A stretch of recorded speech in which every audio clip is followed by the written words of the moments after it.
Hi, my name is Majoina and thanks for joining us. Today we are having a chat with a cool and adventurous Black American family. What's up? We the Unapologetic Nomads, but we're unapologetically Nomadic. yeah. My name is Aaron. I'm Ayla. And I'm Mickey. Yeah. What made the Unapologetic Nomads move to Cambodia? Well, it was an opportunity, a work opportunity that I took advantage of. I'm an educator, and I took advantage of that opportunity, and we're here. Oh, and how long has it been? It has been 1 year. One whole year. 1 year. Yes.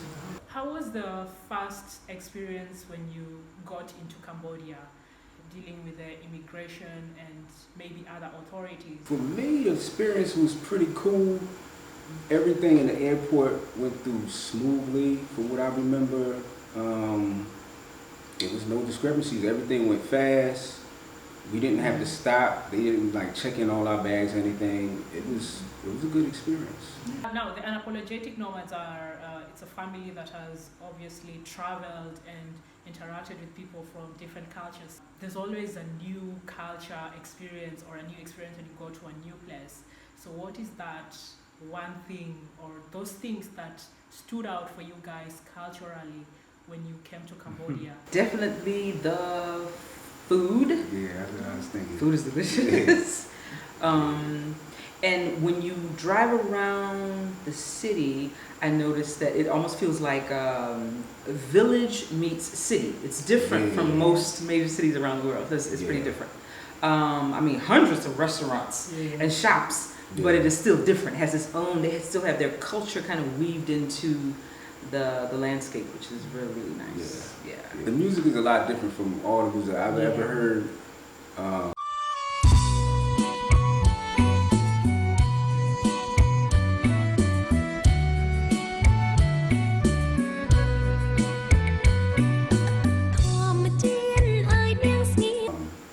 I really like the monk music that we hear sometimes in the mornings. It's like real serene. It has like the bells and things.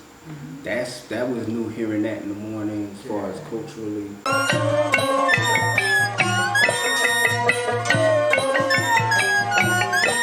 And sometimes they party. They get their music. It be loud at night sometimes. Oh man. So that's a little cultural difference as well. Yeah. Ella, how would you compare your experience in Cambodia and the different places that you've lived, education-wise and socially? I mean, you're a young, budding teenager. Well, I would compare it to when we lived in United Arab Emirates before. It's totally different now. Like back then in the UAE, I had many friends. We would go to the park like every day. We'd be out there for hours and playing. And I was still homeschooled then too. But here, it's a lot different. It's calmer and it's a good. This is a good place. It's just very different. Like I don't have many friends here because I don't go to school and we don't live in like a big community where there's so many children that are from other places. Mainly people from here. They don't speak much English, so it's a little rough to make friends. But it's still pretty cool. We have some friends here. Oh yeah, she has a 4.0 too. Wait, 3.8. 3.8. I Yeah. thought it was From last that She was had a to check different. it now. Yeah. 3. That's good. 387, which is Yeah. great. Which is great. Oh, Yeah. oh, Very proud of her. Yes. Working hard. That's That's huge. Yeah. yeah. I'm proud. Let's talk about Black Lives Matter, a movement that started in the USA but received support from different parts of the world. What message do you guys have to people who are not culturally aware? Black Lives Matter is an organization that's run by white Democrats and LGBTQ community. And they have their own agenda. Now don't get me wrong, I see the black aspects of it and I see the aspects as like an agenda base, but as far as the movement that's going on, it's a good movement. To the people around the world, as Americans, we're grateful for everybody just having our back and standing up and just putting the work in. You know, we've been putting work in for a long time. Moors in America, foundational Black Americans. That's what we like to be called. And yeah, this movement is for everybody. For me, I think the new thing we just kind of sticking to is anti-Black racism. Yeah. Because that's huge. Yeah. No anti-Black racism. No anti-Black racism. Yeah. And it's a hashtag, but it's huge because it's like focusing on what's really, really going on around the world. Yeah. And with white supremacy. Yeah. It is a reality. It's not that we don't like white people. That's not what Black people are trying to say. It's the fact that we have been just treated wrongly and been discriminated against on a large scale everywhere, in the job sector, in just, oh my goodness, I think all walks of life. Just, all walks of life. Matter of fact, name us a walk of life that isn't controlled by white supremacy. Just name me something that isn't. You know what I'm saying? So the focus of the movement that we're pushing in America is that white supremacy needs to end, and it needs to be a system of justice all around the world, because it controls everything and it's destroying our people all over the earth. And it's not just Black people, it's all people. It's destroying everybody. Yeah. And I think, to chime in, I think everybody's just tired.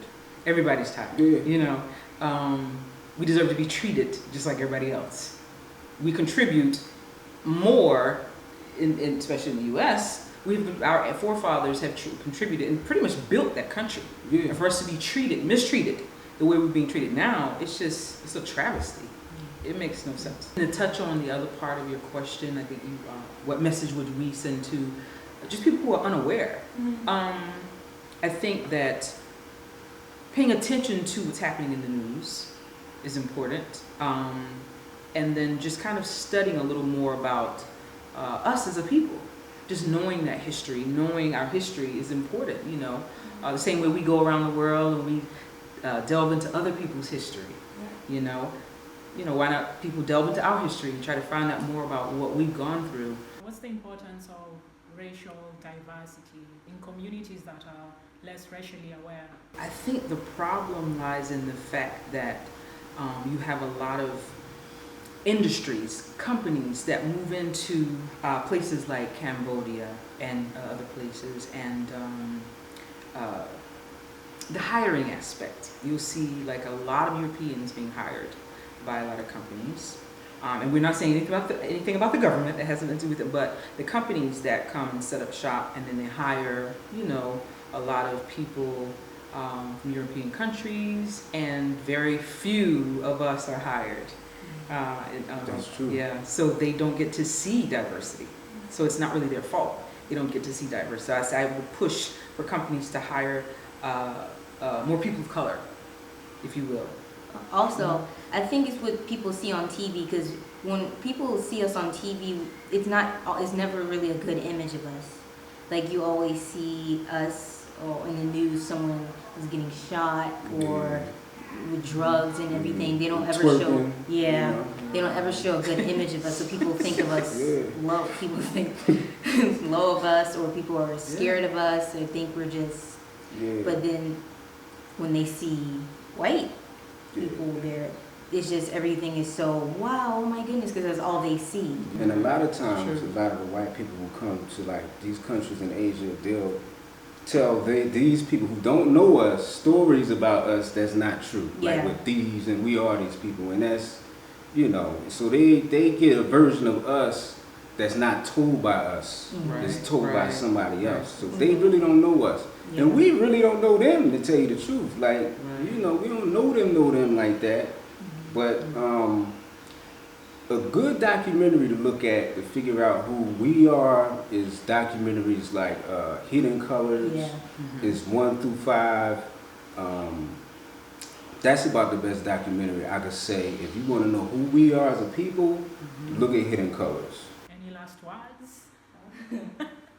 As a family, we travel, and our channel is dedicated to us sharing our experiences while traveling while Black, if you will, and sharing our experiences of the world through our own lens. So check us out at Unapologetic Nomads on YouTube.